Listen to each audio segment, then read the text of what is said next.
The group text arrived during my morning coffee. I watched as the family chat exploded with enthusiasm about their peaceful Easter plans.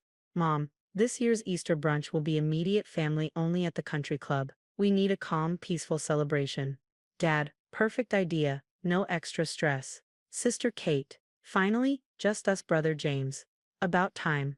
No drama this year. I sipped my coffee and opened my laptop, pulling up the Oakwood Country Club's membership records. For 8 years, I'd been secretly paying their $45,000 annual family membership dues through my investment company. They believed Dad's business partner covered it as part of some ancient favor. That business partner was actually my holding company, which had acquired majority ownership of the club 5 years ago during a quiet restructuring.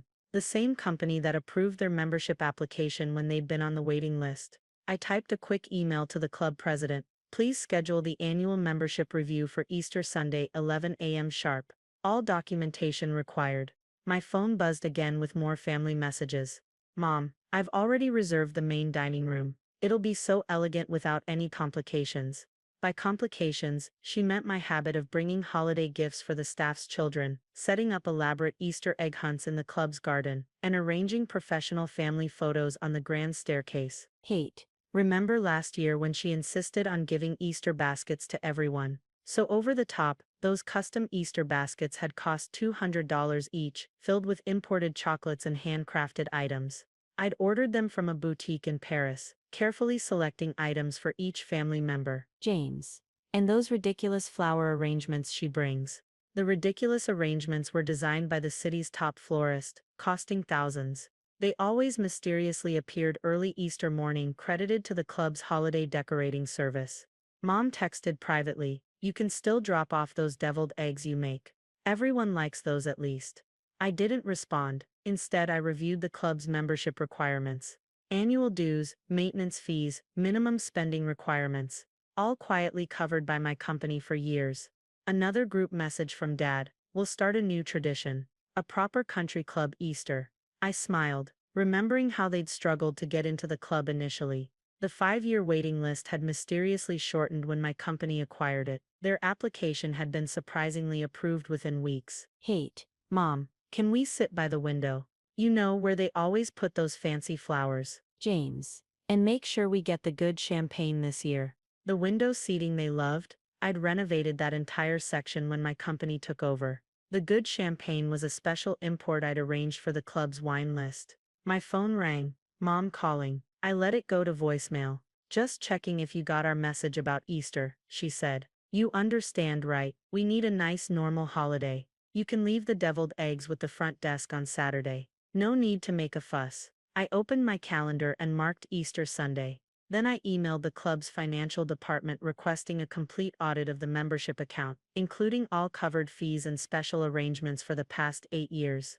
Tom, finally an Easter where we can just relax and enjoy. They had no idea how much work went into making their country club experience appear effortless. The specially reserved parking spaces, the staff who knew their preferences, the complimentary upgrades, all arranged through my quiet influence as the majority owner. The club president replied to my email. "Membership review scheduled for Easter Sunday, 11 a.m. All documentation will be prepared regarding the sponsorship situation. Ensure everything is fully documented." I replied, particularly the source of their membership dues for the past 8 years. Another private text from Mom. "Since you're not coming, can we use your regular table by the window? The one they always seem to save." The table that was permanently reserved under my company's name, though they'd never noticed. "Not available," I texted back. More excited messages filled the family chat. Plans for mimosas and eggs Benedict. Discussions of their exclusive celebration. Mom bragging to her friends about their private club Easter. I closed my laptop and smiled. Easter Sunday would be interesting this year. Sometimes exclusivity comes with unexpected membership requirements. The week before Easter brought increasingly confused messages in the family chat. "Mom, the club says our usual table isn't available, and they can't find our flower arrangement order. Has anyone's membership card been working properly?" I watched silently as their exclusive holiday plans began to unravel. Their membership cards had mysteriously started declining for certain privileges. The premium wine list, the private dining room, the spa services, all the extras I'd quietly arranged over the years. The club president forwarded me their panicked emails. There must be some confusion about our membership status. We've been members for 8 years. Please clarify the recent service restrictions. I archived the email without responding. The family chat shifted from excited to concerned. Dad, anyone else having trouble making reservations? Kate, my spa appointment was canceled.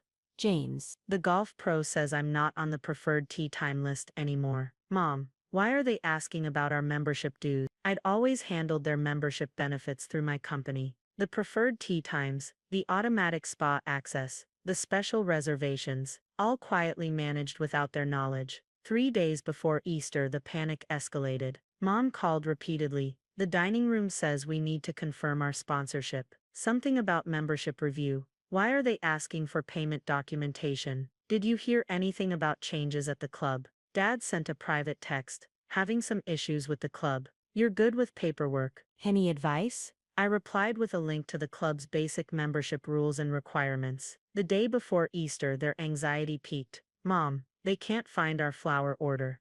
Kate, my guest passes aren't working. James, the wine locker says it's not under our name. Dad, something's wrong with our account. The special flowers I'd always secretly ordered. The guest privileges I'd arranged. The wine locker I'd maintained under my company's name. All the invisible touches that had made their club experience so exclusive. Mom's texts grew desperate. Can you call the club manager? He always liked you. Maybe bring those deviled eggs anyway.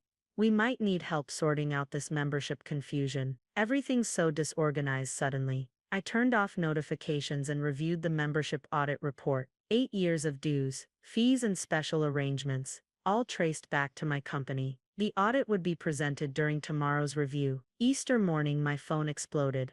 Mom, they're asking for proof of membership payment. Dad, our reservation is under review. Kate, the valet says our parking spot isn't reserved.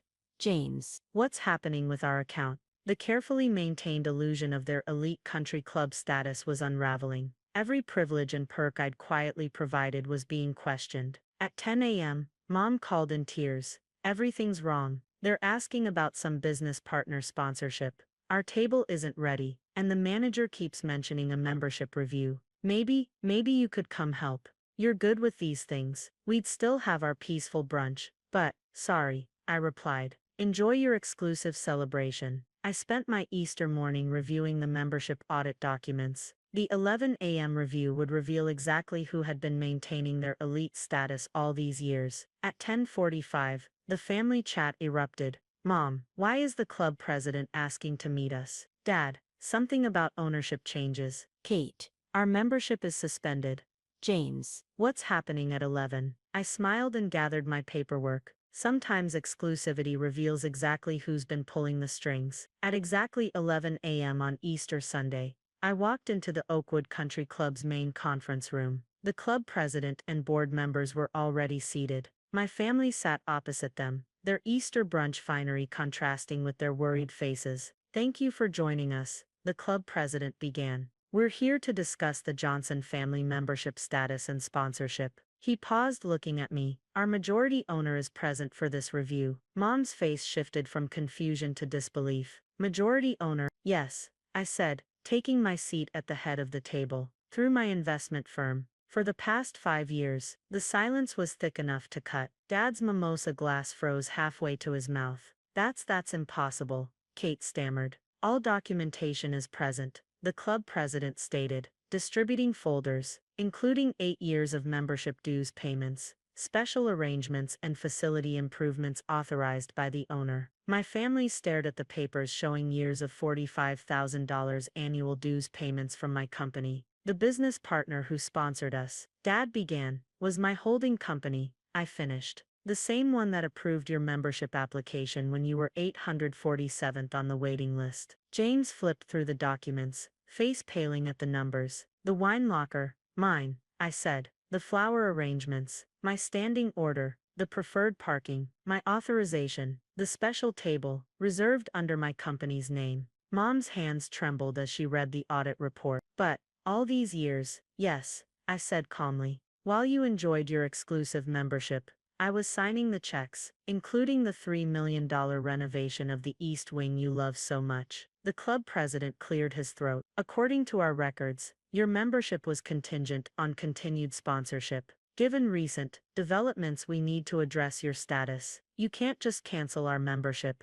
Kate protested. We're part of this club. Actually, I said, you're beneficiaries of my membership privileges. Privileges that can be revoked. Why didn't you tell us? Mom whispered. Would it have mattered? I replied. Would you have wanted your complicated daughter's help? The one who makes holidays too elaborate. The one you needed space from. My siblings stared at their untouched mimosas. Dad looked years older. The board requires a decision regarding their membership status, the club president prompted. I opened my folder. I'm exercising my right as majority owner to review all sponsored memberships. Their status is hereby suspended, pending full payment of annual dues and fees. But that's $45,000. James protested. Plus the wine locker fees, spa privileges and minimum spending requirements. I added. Approximately $87,000 annually, due immediately for continued membership. Mom started crying softly. We can't afford that. You could have discussed finances during your peaceful Easter brunch, I said, standing. The one you were so excited to have without me. I turned to the club president. Please ensure all membership privileges are suspended immediately. They can settle their outstanding breakfast bill at the front desk. You're ruining Easter, Kate said accusingly. No, I corrected. I'm giving you exactly what you asked for. Space from my complicated involvement in your lives, including my financial involvement. I reached the door, then turned back. By the way, those deviled eggs everyone loves. The recipe isn't from grandmother. It's mine. I developed it in culinary school. The one you said was a waste of time. I left them sitting in the conference room of my club, the club they'd bragged about belonging to, never knowing who really held the keys to their exclusive lifestyle. My phone buzzed with the final audit report. 8 years of membership dues, thousands in special arrangements, countless pulled strings to maintain their status. Mom's text arrived minutes later.